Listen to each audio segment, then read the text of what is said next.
Well, things have gone pretty south with the old Kawasaki.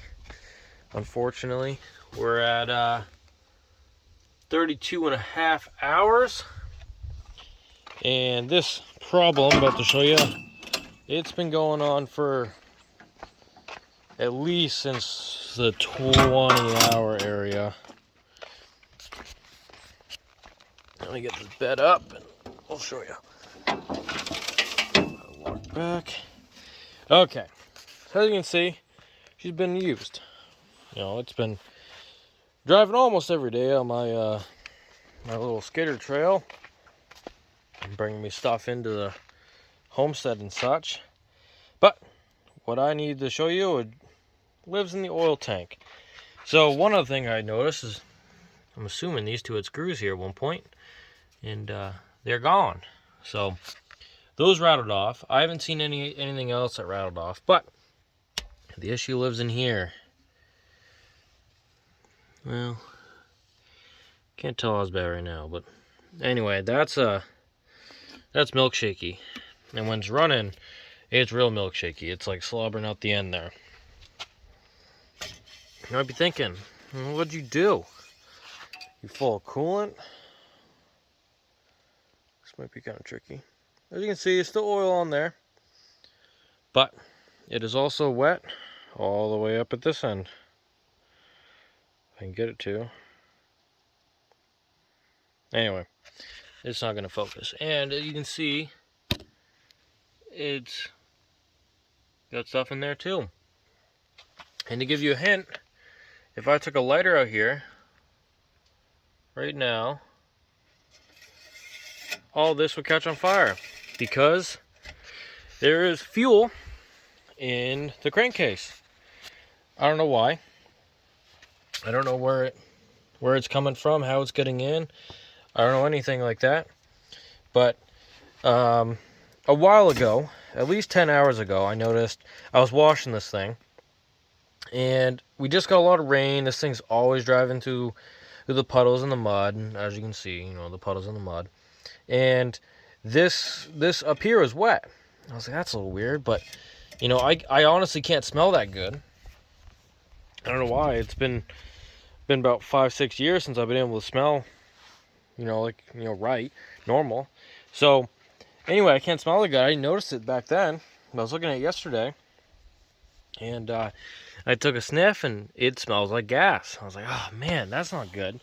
I was trying to figure out what the wet was. I was like, oh, maybe, a lot of rain, or just driving through a lot of water, and somehow this got water in it.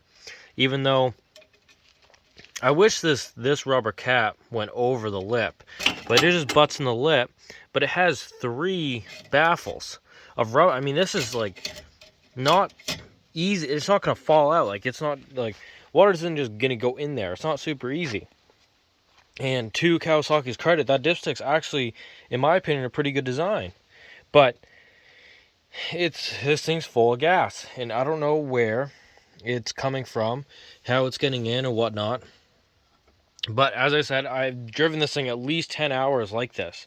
Not necessarily this bad, but there's gas in there, and it's still running. It still runs, noticeably fine. Doesn't sound weird. Doesn't run weird. Like, if you are someone who doesn't check the oil and doesn't maintenance stuff, doesn't check on things, then you'd miss this probably forever until something bad happens. So, as I've discovered it being gas on the weekend, I gotta wait till tomorrow for the dealership to open up, and I gotta call them. Why am I calling the dealership, you ask? Well, because this thing has a warranty. And it actually has a really good warranty. And this is the first thing I've ever owned in my life with the warranty. As everybody knows, I'm used to working on everything from anything I own. Anything with a motor, I'm working on it myself. Just so I don't have to pay someone else to do it. And I'm very capable of doing so.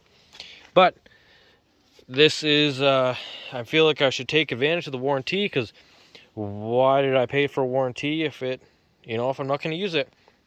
And really, I didn't think I'd ever have to use it, but this is definitely a reason I'd want to. So, some point this week, got to clean her up, bring her up to the dealership, and hopefully it's fine, or hopefully they can figure it out and everything works out for me. I was watching a video from a fella on the internet, had the same issue. Now his setup was a little different, but I think he said it had something to do with this tank. Now again, his was different shape. It was a lot smaller. I assume works the same because this tank is not vented, but I think to some degree it was siphoning fuel out just from pressure, and it went in this tank. And now I don't know where this one goes. I don't know. I don't know. So gotta see what's up with that. There is, and this thing's a vent with a filter on it. I don't know if that sucks in air, and then this goes. I'm not sure. It's, well, I think it's this line actually. I was messing with earlier. That's the same color, same diameter. So I wonder, what's this go to? The fuel injection stuff? But still, I mean, that should just be pulling. I don't know why that would how that would put fuel in there. Right? Because this probably would just, for lack of a better term, this would, I don't know.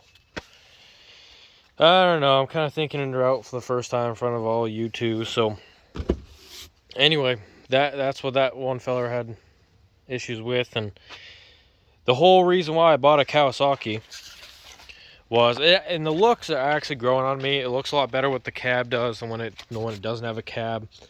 And the look of the front end, I actually like. I enjoy it. But in the grand scheme of things, the whole reason why I bought a Kawasaki was for the reliability. Everybody said you'll have this thing for the rest of your life. You'll have no issues because the Kawasaki's are bulletproof. And up till right now, I was like, man, this thing's pretty cool. A little underpowered, but it's fun.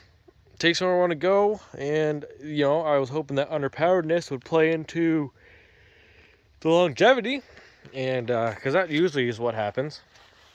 And I was like, man, this thing's pretty cool. I was actually enjoying this machine. I thought I'd get it, and I'd like it for the first week or so, just because, I spent big money on it. And my like for it would die out, and I ended up not liking the machine. That's really honestly what I thought was going to happen. But I genuinely enjoyed this machine. The only thing that's been getting me recently is just it's so low, but I was going to lift it.